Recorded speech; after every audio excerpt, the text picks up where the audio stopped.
hata karo ya shule imepanda na kodi ya nyumba.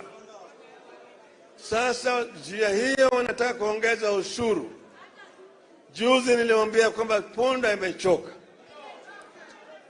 Punda imechoka.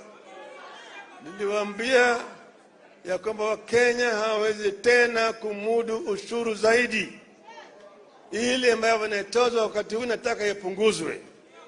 Manake Waswahili walisema ati kibebacho kikivuja nafuu kwa mchukuzi.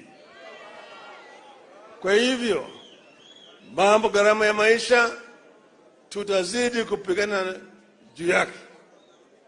Pili ni mambo ya uchaguzi, mambo ya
wakanichagulia tena